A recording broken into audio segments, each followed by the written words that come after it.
This is Professional Builder's Secrets, the #1 podcast to help you grow your building company safely and securely. Brought to you by the Association of Professional Builders. Join us every week as we talk to industry experts and your fellow professional builders on everything you need to know to generate more leads, more sales, and higher margins while improving the building experience for your clients. Hello, and welcome to the Professional Builders Secrets podcast, a podcast by the Association of Professional Builders for building company owners, general managers, VPs, and emerging leaders. Here we discuss all things running a professional building company, from sales processes, financials, operations, and marketing.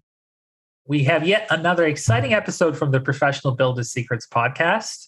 I'm joined by co-founder Sky Stevens for the Association of Professional Builders. Thanks for being here today, Sky. Thanks, Bosco. How are you? I'm doing well. It's been a hot minute since we last spoke. We wanted to get into the success barometer of what does success look like for a home builder today. We'll just kick off with the biggest question ever, shall we? We've actually gone through this question in multiple episodes prior. This is where we can incorporate a lot of different things. Success to any professional building company is delivering an exceptional product with an exceptional experience for their clients. But always remember, it's making money doing it. It's all of that. So it doesn't have to be exclusive for one or the other. What you're saying is you're fusing the quality of the service with home builders making a profit. Yeah, absolutely. The two things can be true. And I think, honestly, the two things actually have to go hand in hand. This is what we say all the time. Builders can't deliver a world-class service on tiny margins. It has to be everything. So let's go ahead and deliver those exceptional quality homes that professional builders really are delivering day in, day out. Let's make sure the service and experience they are delivering is second to none. But please, always, let's make sure we are making money doing it. We've got good high margins that can take care of the company and all of its staff. Why is it so important in today's market for home builders to create and collect case studies? Well, that's the bottom line of the proof, isn't it? So, we can deliver those beautiful homes. We can get photos from those homes. But really, in this day and age with the internet, people can start nicking pictures from anywhere. You can download even your competitors' photos, of their finished products. I have heard of this happening in the industry, like certain members or even builders sharing the story that competitor down the street started using their photos from a project. So photos are one thing, but I think introducing a case study, written, video is even better. That is something that you can fake it, but that's a lot of effort to go to. Introducing a real case study is that extra layer of proof for consumers that allow people to trust you. They get to know you, like you, and trust you even more because of what they can see in terms of the actual project getting completed, but hear from past clients talking about their experience with you. It's so important. You talk about trust. And, for me, I feel like that's a really important topic to open up the can of worms. Do we feel like the industry has changed? And when it comes to trust, was there a stigma in the past where builders were looked at differently? Do you feel like that's evolved and the industry is just changing? Definitely. I think in general, people are less and less trusting. As the internet has evolved, we always say this thing, people are looking for reasons not to trust us rather than reasons to trust us. So you'll look at someone's website, and then if you see in the footer, built by such and such, copyright 2011, and you're like, whoa, that's not been updated in a really long time. It just goes on all right, that's something, not sure about that. That's a reason not to trust you.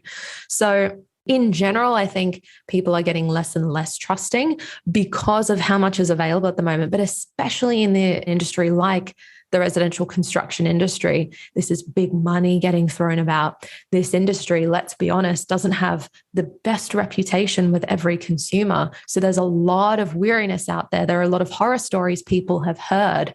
So people aren't instantly trusting of anyone in this industry. So using or utilizing proof like a case study can really help overcome that and build up that trust a lot quicker than just a conversation one-on-one. And you bring a really great point. Consumers have been burnt before as well, but where they've, had not the best experiences in some cases. And in this day and age, everybody has a review or an opinion that can be found online as well. So there's a digital footprint if you're not managing that trust too. Good and bad. That's the thing. So I should probably get a proper stat on this, but where maybe it's 10 times more likely, I'm not sure, 10 times more likely to write a review after a bad experience than we are after a good experience. So there's going to be people that aren't happy with any company. I don't care how amazing you are. Like it's something like you can't please literally everybody.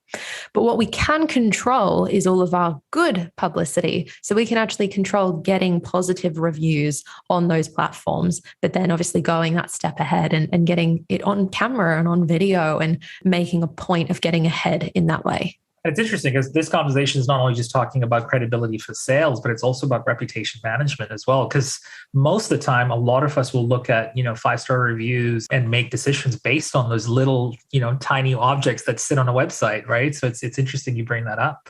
But this is like building a home. So it's one of those things, right? You can see all these 5-star reviews and you're like, okay. But I think now we're all a bit more switched on. Are they real? Like these questions. So it's just because we're asking that question, are they real? Is this legit? Like we might be questioning it. It's not a reason not to get those 5-star reviews. It's a reason to do more, get more of those reviews, but then go further, get those video success stories, video case studies, do completed galleries of all your finished homes, keep your socials up to date. It's like you say, it's that trust factor. So what do you have to say to builders that come to you and say, how do you motivate customers to give you a case study? Do you get actual builders that come into your coaching program that go, but Sky, it's hard getting these case studies and testimonials and it's so much work. What do you say to that? I agree. It is. Because at the end of the day, of course it is, because if it was super easy, wouldn't every single professional builder just have them coming out of their ears?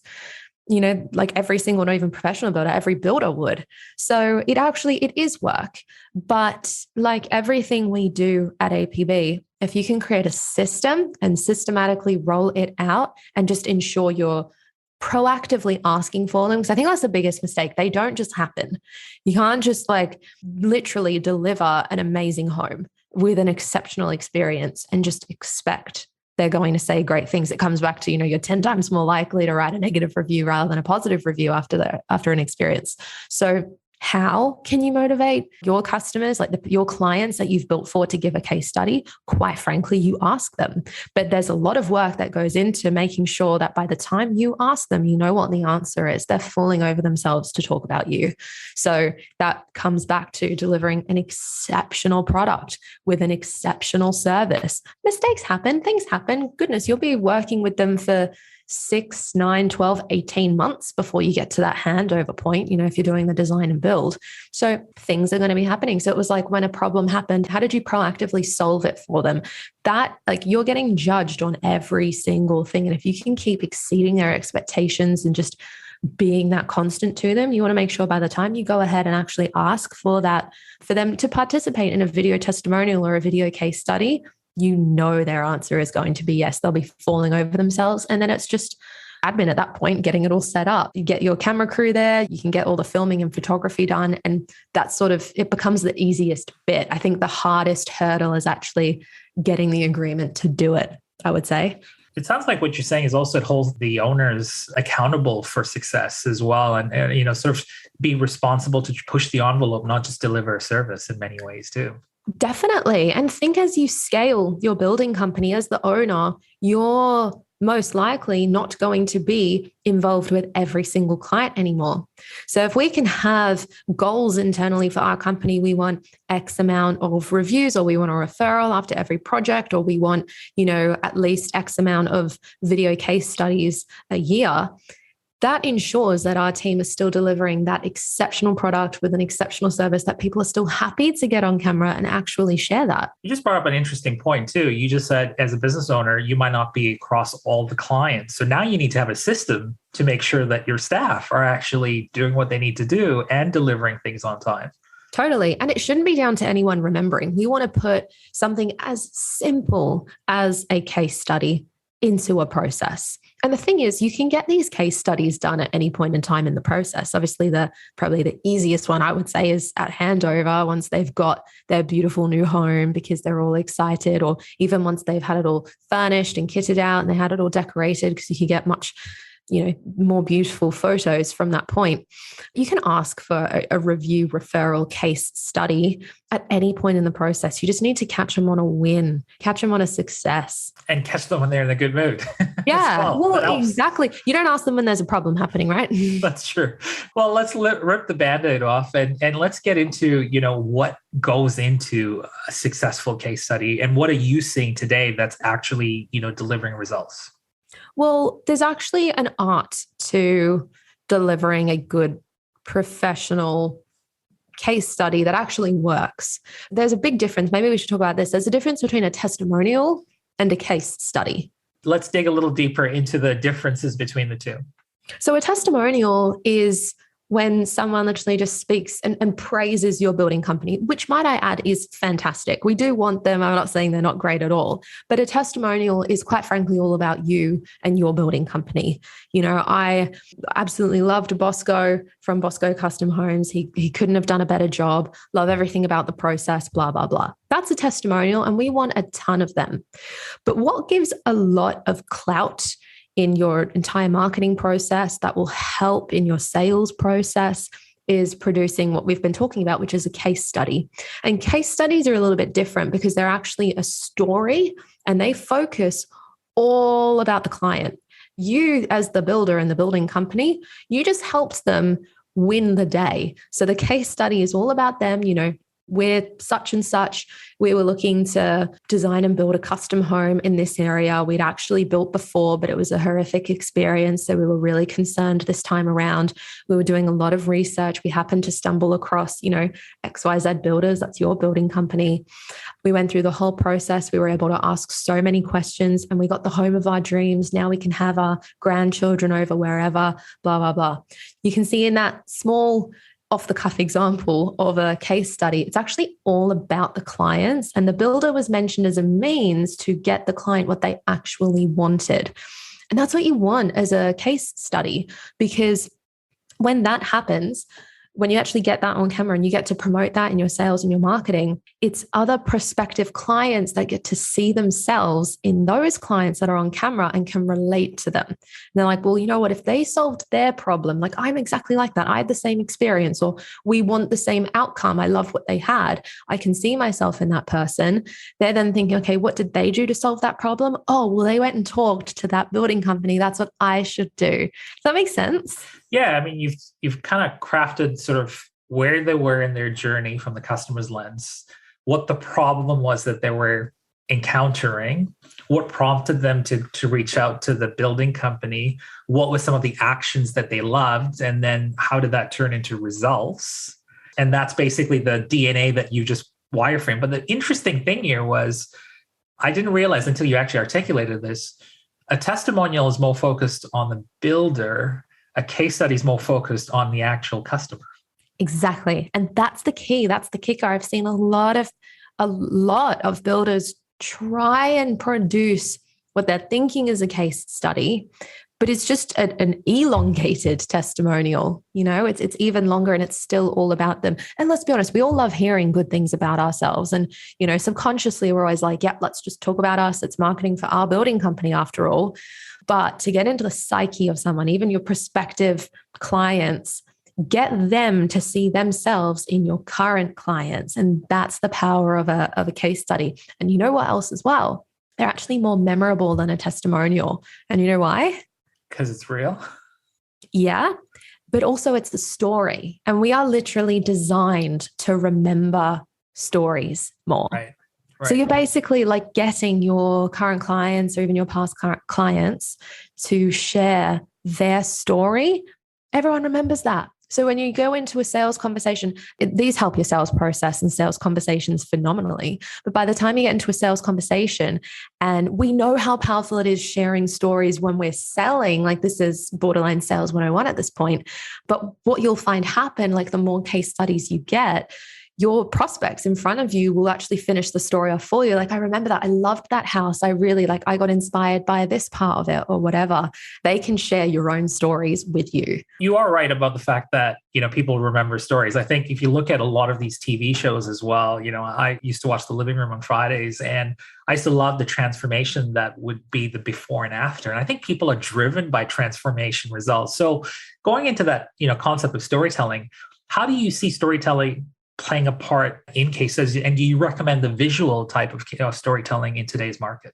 Well, definitely. I mean, bottom line, I think case studies, storytelling, I genuinely think they are one and the same. It's a particular story, it's a very structured, and quite literally, by the way, it's the same every single time. The secret to a good case study is mainly asking 5 more or less pivotal questions. And then you dig a little bit to get, some more clarity, but that will actually take you on that journey and that story. It's the same 5 to every single client. But I remember having a session with a building company on this and talking like, it's the same 5 questions. Don't change them for the client in front of you. It's the same 5 questions. Just hear their answers, because their answers are always going to be different. It's always going to be unique to them. Your ideal client is similar in a group, but everyone's stories are unique. They're going to be just very specially and uniquely about them somehow. And that's what will make it memorable. And that's what you want to dig to in those questions. So Sky, the most common challenge is budgeting for photographers and videographers. And I think sometimes that creates an obstacle or a challenge on its own. How do you manage that? Because we all want it to be done perfectly. If we're going to go in and get a testimonial, or even better, and we get a case study, we would want the best photographer, the best videographer. We want the best visuals, the best sound, best lighting for when we do that interview. And then that is when it can actually get really overwhelming, because organizing all of that, vetting all the videographers, getting it all organized, suddenly it's a big old production to involve the clients in. It becomes overwhelming. It becomes a really big job. And more often than not, it goes into the too hard basket. Sometimes as well, budget does come into play. And, a lot of builders are thinking, I probably don't want to spend that couple $1,000s that it's actually going to take to contract that out and then get it all done. I'd rather do it next time. And it goes in the too hard basket. It goes to next time, next time, next time. So that's a big danger. But one thing we're really passionate about here is progress, not perfection. I mean, this is not a podcast about us in any way, but if I can do a little side note, our case studies, if you go all the way back, any of our content even, it's all about progress, not perfection. You see some of our videos back in the day, there was not a professional setup. We were just, recording on an iPhone in the beginning. So it's all about just making sure every subsequent one is better than the last. And I think we need to have that mindset with case studies. Say we don't have a videographer and a photographer right now. We can actually get a case study done. Let's just have an interview with our clients. Let's do it over the phone, even if you just get a written one initially. So it's all verbal and you get that story spelled out. That is a perfect case study story that you can share in your marketing collateral, pop it on your website, pop it on your socials, and then just do better and step it up each time from there. The first time you get them on camera, maybe it is with an iPhone. We're stepping up with iPhones. The camera quality is getting better. Just make sure the sound is a little bit better next time, and then just keep elevating it. And to be honest, it's probably almost better doing it that way, because spending a couple $1,000s for the first case study you do, it probably isn't even going to be amazing. Maybe we changed those 5 questions and we didn't follow the formula and we went into a tangent and we got off track. So it takes a little bit of practice. Once you get it nailed, you can really get into a good routine and a good procedure to get that exceptional case study, so that by the time it's edited, and then bringing in, like you say, visual storytelling, because honestly, a talking head video for maybe 90 seconds, 2 minutes, you want to keep them short, can get quite boring. But especially in this industry, when you've got consumers talking about their home, prospects are like, let me see it. What are you talking about? When you say this was the best feature of your home, let's see it. So you want to do that visual storytelling when you can overlay the photos and the videos of their journey as well, and what their lifestyle looks like now. That is where just the impact is insane. It's interesting because, there's a lot of powerful storytelling in a photograph too. I find myself scrolling through transformations, even on Instagram or, some of the social apps, going, wow, this is, a transformation from before and after. And a photograph can tell a million stories as well. But on that tangent about storytelling, can you give us an example of some of the members or even a member that comes to mind that's done an amazing job or great job at creating and collecting case studies that was so memorable that you remember it today? I think what's amazing is even in our members group, they will get to share them with each other as well. So I've seen quite a few, but in terms of consistency, a good example is Ty Alro. We've had him on the podcast here in one of the earlier episodes. He's done some amazing visual storytelling and actually getting people to comment on their journey with Alro Constructions. That's one based in Australia that I can think of. We've got a new home builder based in Canada, building spectacular homes, honestly gorgeous. So the ability to visually storytell people's journey with them is really cool to watch. I remember watching a couple of their case studies. It's Haven Builders in Canada. And then even Trevor, actually, because Trevor Salter was on the podcast earlier on as well, quite a few episodes ago. He's based in New Zealand, and even him and his team actually have invested in, like, they're all stepping up and moving into professionally produced videos and being able to visually storytell the journey of building, really big custom design and build homes. It's interesting you mentioned Ty and Trevor Salter as well, because I've had the pleasure of interviewing both of them. And what's really interesting is they're also at a different part of that journey. They've gone through that, first time being a builder, making all those, common mistakes. They're in a different stage now in their career where they've invested in their team, they've invested in their business, and the case studies keep getting better. I see Ty's comments and visuals on LinkedIn and on his website, and I look at Trevor's work as well. And it really goes back to what you just said, which is, they started off with humble roots. As their brands have grown, they've now, put back into that marketing, into that visual storytelling over time, which is a really impressive feat. But, they all started somewhere.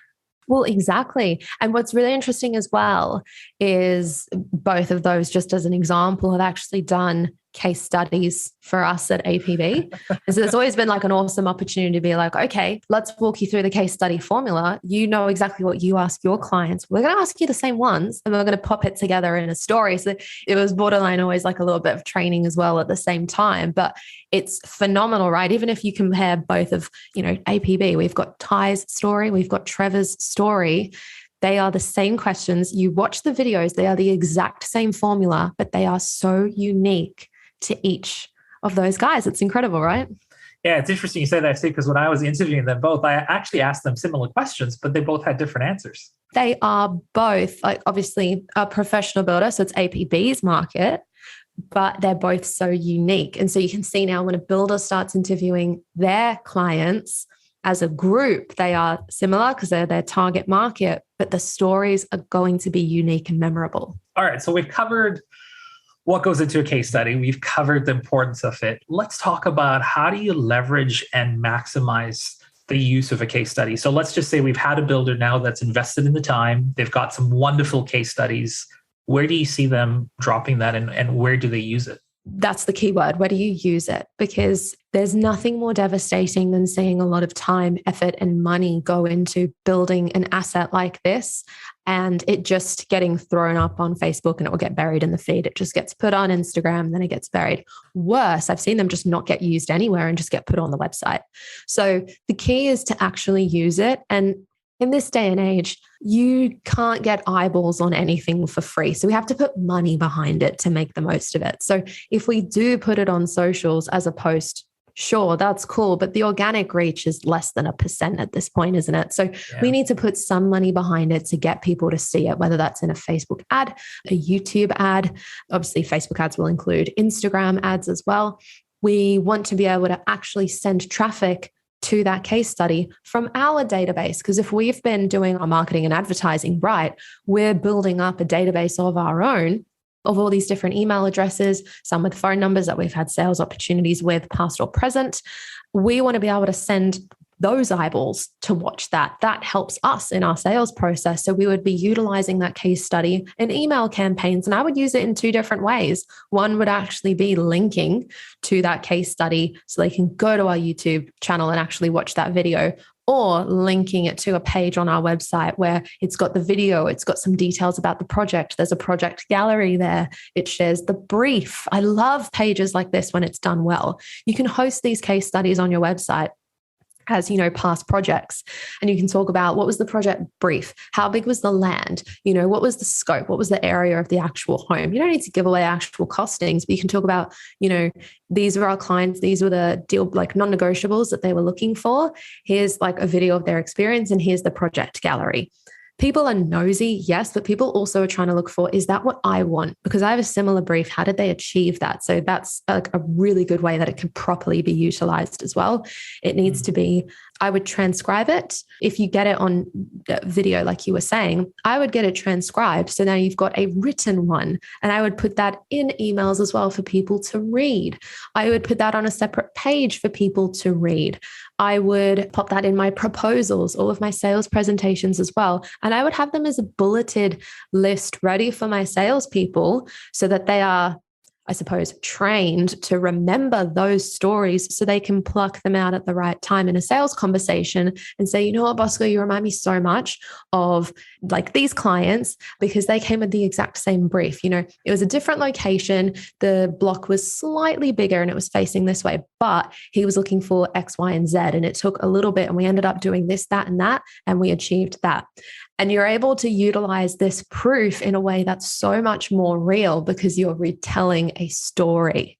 It's funny, you mentioned something really important too. And I don't know if all builders realize this, but just having an organic presence in social media isn't enough today. I think the statistic is 1% to 2% of your following actually sees what you post organically. I think that's generous these days, isn't it? A lot of the builders that I've interviewed through this podcast, they've actually come to know about the Association of Professional Builders from quality content that came through an ad or video that they've seen on Facebook that they would normally not have seen if they hadn't had seen that ad. It's such an important insight about the importance of amplifying your case studies as well. Beautiful word, amplifying, because ads aren't always like buy my stuff, build a home with me, design and build, best builder in Brisbane, whatever.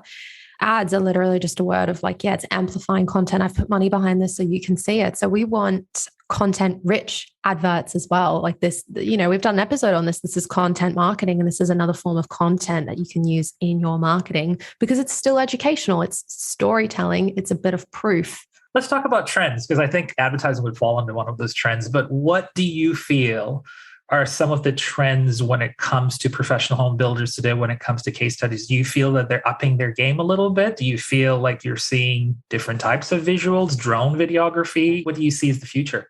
Oh, definitely. I think the standard of video is getting higher and higher. We're just getting some really exceptional videographers and editors. Even the editing, I think that's getting to a new standard. Some trends I have noticed, I think this is in everything. When we master something, there was like a joke. I remember one company said this ages ago, and it's like, it worked so well, we stopped doing it. It's when you get complacent with some really good results and you keep thinking, how can we do better? How can we do better? And what's funny is all those small little changes, even after a year, you can look back and you're doing something totally different to what you were doing before. And so a trend I have seen with working with a lot of builders is that once they get this case study format and formula pumping and thriving, they're getting some exceptional videos. Can happen if we're not disciplined to sort of stay on track and remember the why of this formula, is we can slowly but surely take a few more steps to the left, to the right, a different direction, and it turns into a testimonial. It turns into a video all about their fixtures and fittings, which again are fine, but we can't kid ourselves that they're case studies because they're not following that format anymore. And it quite frankly just has a different impact. So I've seen, it's probably not the answer you were looking for in terms of trends, but it's definitely a mistake I've seen. If we're going for a case study, there's a particular way we do it. It is storytelling. And I think the content is the most important in terms of the story itself and the words. Sometimes we can get too interested in all the graphics, all the edits. We can have things spinning in from the left-hand side, and it can give us a bit of motion sickness. And we're just here to see if it worked for that prospect or not, or that client or not. You talked about having a system, and you talked about, following a process to collect storytelling. And I'm assuming, like all of the episodes we've recorded, there's always resources in the show notes. So my final question here is how does the Association of Professional Builders empower builders to become better storytellers in the market today? Do you have a blueprint? Where do they go to get this information?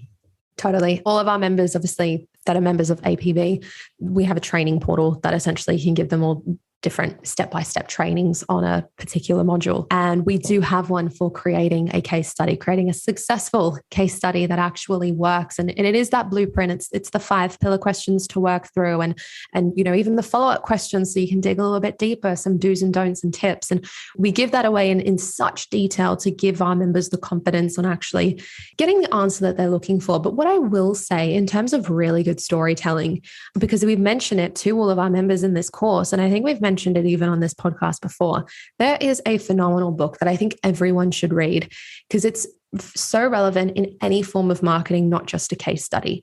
But because case studies are stories, it just goes hand in hand perfectly. It's Donald Miller's book and it's Building a Story Brand. And he literally walks you through the 5-step formula to any good story.